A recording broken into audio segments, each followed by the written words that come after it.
आज हम एक बहुत बड़ी, बल्कि शायद शायद सबसे बड़ी कहानी की गहराई में उतरने वाले हैं। हाँ, ये कहानी हमारी अपनी कहानी है। ये कहानी शुरू होती है अफ्रीका के किसी कोने में, आज से करीब 70,000 साल पहले। वहाँ एक जानवर था जो जो बिल्कुल मामूली था। इतना मामूली कि अगर वो पूरी तरह से गायब भी हो जाता तो इस ग्रह को, इस इकोसिस्टम को कोई खास फर्क नहीं पड़ता। लेकिन आज आज उसी जानवर ने पूरे ग्रह पर कब्जा कर लिया है। और वो जानवर हम हैं, होमो सेपियंस। आज हम युवाल नोआ हरारी की किताब सेपियंस के पन्ने पलटेंगे और ये समझने की कोशिश करेंगे कि हम, जो कभी फूड चेन में मतलब लकड़बग्घों और गिद्धों के साथ बचे खुचे शिकार पर गुजारा करते थे, वो दुनिया के मालिक कैसे बन बैठे। बिल्कुल। ये कहानी है 3 बड़ी क्रांतियों की, संज्ञानात्मक, कृषि और वैज्ञानिक क्रांति। चलिए, तो इस कहानी को शुरू से शुरू करते हैं। और शुरुआत ही एक ऐसे सच से होती है जो जो दिमाग घुमा देता है। मैं तो हमेशा यही सोचता आया था कि इंसान मतलब बस हम। हाँ, ज्यादातर लोग यही सोचते हैं। लेकिन सच ये है कि एक समय था जब इस धरती पर हम अकेले नहीं थे। बिल्कुल नहीं थे। ये हमारे परिवार का एक बहुत बड़ा राज है जिसे हम अक्सर भूल जाते हैं। सोचिए, यूरोप और पश्चिमी एशिया में हमारे कजिन्स रहते थे, निएंडरथॉल। निएंडरथल, हाँ, उनके बारे में तो सुना है। वो हमसे ज्यादा मजबूत थे ना। हमसे ज्यादा मजबूत, और उनका दिमाग भी हमसे बड़ा था। पूर्वी एशिया में होमो इरेक्टस थे, जो किसी भी इंसानी प्रजाति से ज्यादा समय तक इस धरती पर रहे हैं। कितना समय? करीब 20 लाख साल। ये एक ऐसा रिकॉर्ड है जिसे शायद हम सेपियंस कभी कभी तोड़ ही नहीं पाएंगे। 20 लाख साल, और हम सिर्फ 2-3 लाख साल से ही यहाँ हैं। अरे वाह, और भी थे क्या? हाँ, इंडोनेशिया के एक द्वीप पर तो इंसानों की एक बोनी प्रजाति भी थी, होमो फ्लोरेसियंसिस, जिन्हें हॉबिट भी कहा जाता है। हॉबिट मतलब उनकी लंबाई बहुत कम थी। हाँ, सिर्फ 1 मीटर के आसपास। तो सोचिए, एक समय था जब ये धरती इंसानों की अलग अलग प्रजातियों से गुलजार थी। जैसे आज लोमड़ियों या भालुओं की कई नस्लें होती हैं, वैसे इंसानों की भी थी। तो फिर आज आज सिर्फ हम ही क्यों हैं, बाकी सब कहाँ गए? यही इस कहानी का सबसे बड़ा रहस्य है। अगर निएंडरथल हमसे ज्यादा मजबूत और बड़े दिमाग वाले थे, तो वो इतिहास क्यों बन गए और हम यहाँ कैसे हैं? इस पर 2 मुख्य थ्योरीज हैं। हाँ। पहली थोड़ी क्रूर है, जिसे रिप्लेसमेंट थ्योरी कहते हैं। Replacement theory? ये कहती है कि जैसे ही सैपियंस अफ्रीका से बाहर निकले, अपनी नई क्षमताओं के साथ उन्होंने बाकी सभी इंसानी प्रजातियों को खत्म कर दिया। खत्म कर दिया मतलब लड़ाई में? या तो सीधे लड़ाई में, या फिर उनके हिस्से के सारे संसाधन छीनकर उन्हें भुखमरी की कगार पर पहुंचा दिया। ये तो काफी हिंसक तस्वीर है। और दूसरी थ्योरी क्या है? दूसरी है इंटरब्रीडिंग थ्योरी।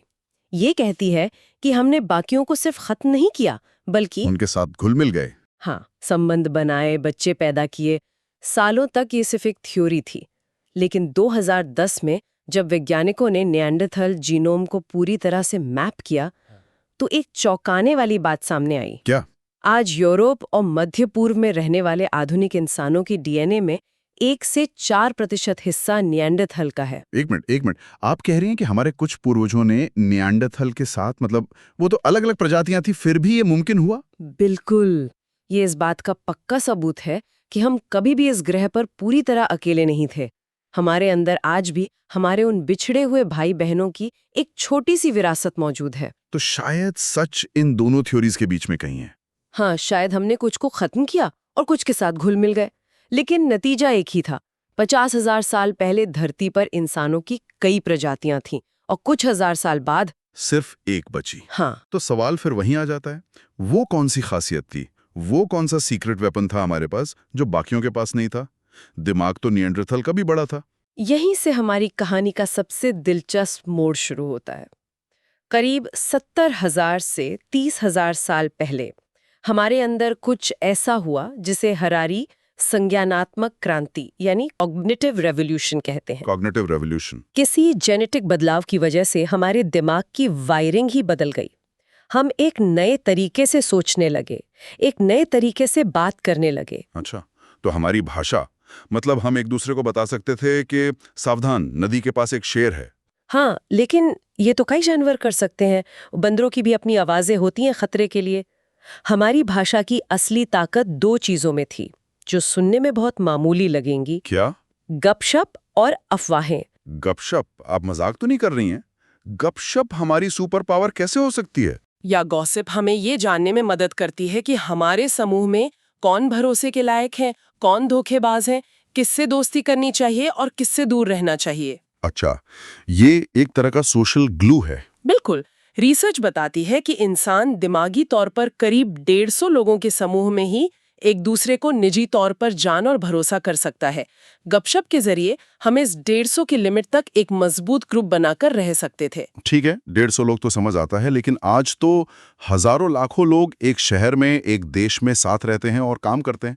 ये कैसे मुमकिन हुआ? ये हमारी दूसरी और असली सुपर पावर की वजह से हुआ, और वो है उन चीजों के बारे में बात करने की क्षमता जो हकीकत में मौजूद ही नहीं है। जो हकीकत में मौजूद नहीं है मतलब कल्पना, मिथक गढ़ने की, कहानियां बनाने की क्षमता। कल्पना जैसे परियों की कहानियां? परियों की कहानियां, देवता, राष्ट्र, कानून, मानवाधिकार, पैसा, कॉरपोरेशंस, ये सब क्या है? ये तो सब असलियत हैं।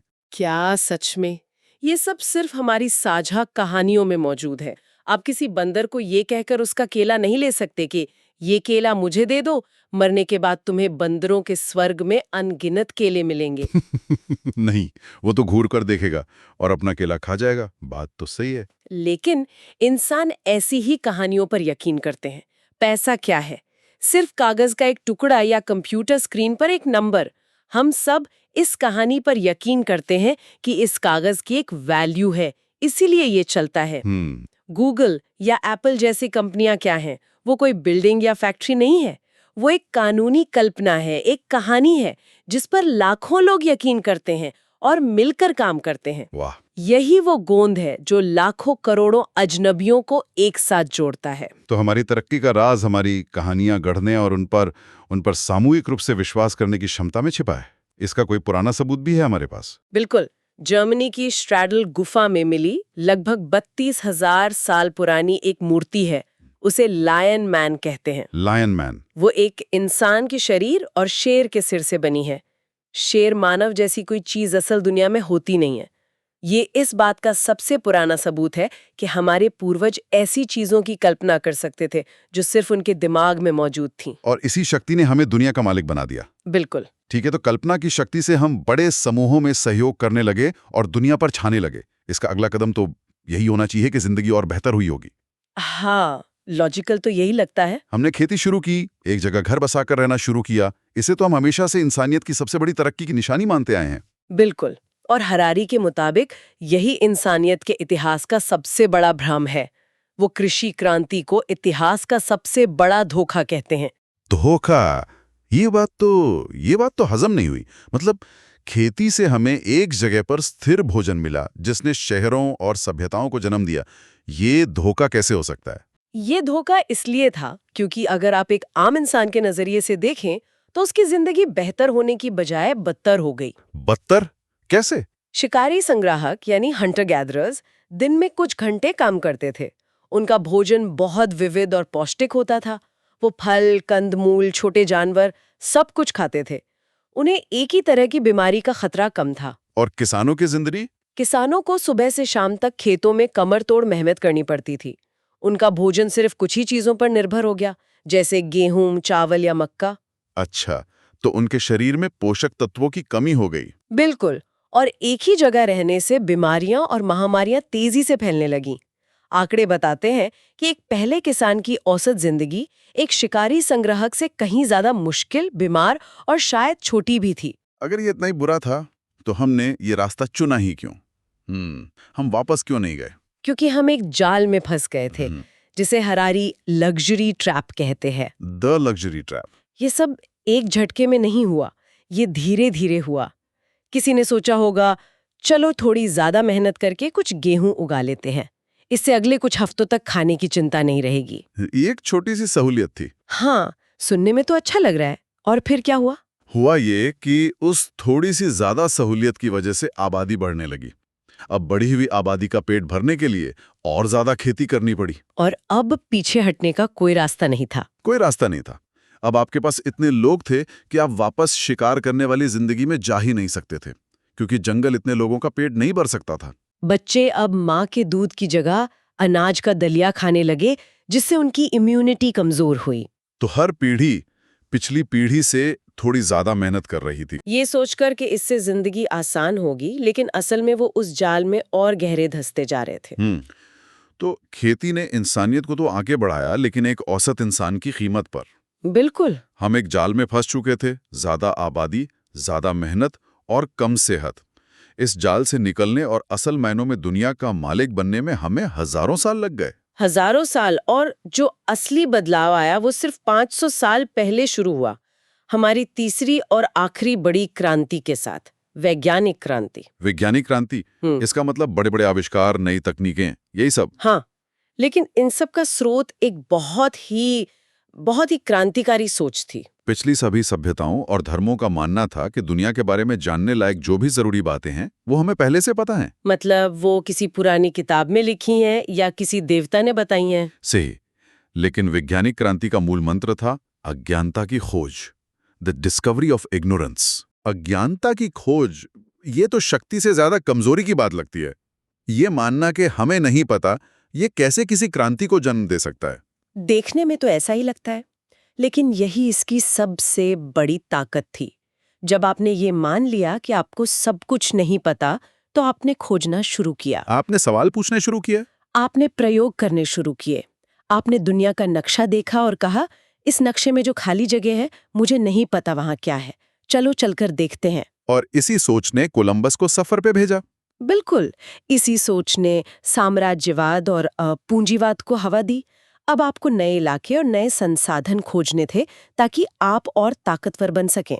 पूंजीपतियों ने वैज्ञानिकों के प्रोजेक्ट्स में पैसा लगाया, ये सोच करके इससे कोई नई तकनीक निकलेगी जिससे वो और पैसा कमाएंगे। और इसी खोज और आविष्कार की रफ्तार ने हमें सिर्फ 500 साल में एटम बम से लेकर चांद तक पहुंचा दिया। पिछले 500 सालों में इंसान की आबादी 14 गुना बढ़ी, उत्पादन 240 गुना और ऊर्जा की खपत 115 गुना। ये सब उस एक सोच का नतीजा था, हमें नहीं पता, चलो पता लगाते हैं। और अब तो हम ऐसी जगहों पर पहुंच रहे हैं जिसके बारे में शायद हमने कभी सोचा भी नहीं था। हाँ, अब हम सिर्फ बाहरी दुनिया को नहीं, बल्कि खुद जीवन के नियमों को बदलने की कगार पर हैं। हम नेचुरल सिलेक्शन यानी प्राकृतिक चयन के 4 अरब साल पुराने कानूनों को तोड़ने जा रहे हैं। कैसे? अब हम इंटेलिजेंट डिजाइन के जरिए जीवन को डिजाइन कर रहे हैं। इसका कोई उदाहरण है? एक बहुत मशहूर उदाहरण है। ब्राजील के एक कलाकार एडवार्डो कैक ने एक फ्रेंच लैब को पैसे देकर एक खास खरगोश बनवाया। एक खास खरगोश? उस खरगोश के डीएनए में वैज्ञानिकों ने एक जेलीफिश का जीन डाल दिया। नतीजा, वो खरगोश अंधेरे में हरे रंग का चमकता था। एक चमकने वाला खरगोश? वो खरगोश प्राकृतिक चयन का नतीजा नहीं था, वो इंसानी डिजाइन का नतीजा था। ये तो विज्ञान कथा जैसा लगता है। और ये तो बस शुरुआत है।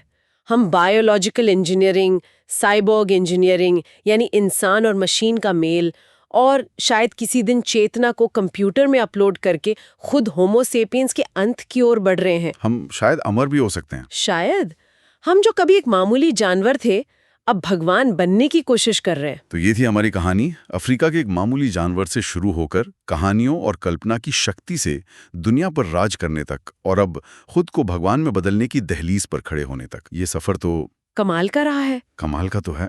लेकिन किताब के आखिर में हरारी एक बहुत जरूरी और परेशान करने वाला सवाल पूछते हैं। क्या सवाल? हम पहले से ज्यादा ताकतवर हो गए हैं, हमारे पास पहले से कहीं ज्यादा संसाधन है, लेकिन क्या हम पहले से ज्यादा खुश हैं? ये एक बहुत बड़ा सवाल है। एक मध्ययुगीन किसान के मुकाबले आज एक औसत इंसान ज्यादा खुश है।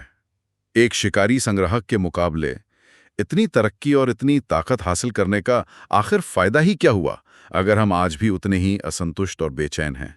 और यहीं पर ये किताब हमें एक आखिरी विचार के साथ छोड़ जाती है, जिस पर गहराई से सोचने की जरूरत है। लेखक पूछते हैं, हम वो सब कुछ हासिल करने की कगार पर हैं जो हम हमेशा से चाहते थे, अमरता, खुशी, दिव्यता, लेकिन क्योंकि हमें ये नहीं पता कि हम असल में चाहते क्या हैं, इसलिए हम और भी बेचैन हैं। और फिर वो आखिरी सवाल पूछते हैं, असंतुष्ट और गैर जिम्मेदार देवताओं से ज्यादा खतरनाक क्या हो सकता है, जिन्हें ये भी नहीं पता कि वो क्या चाहते हैं?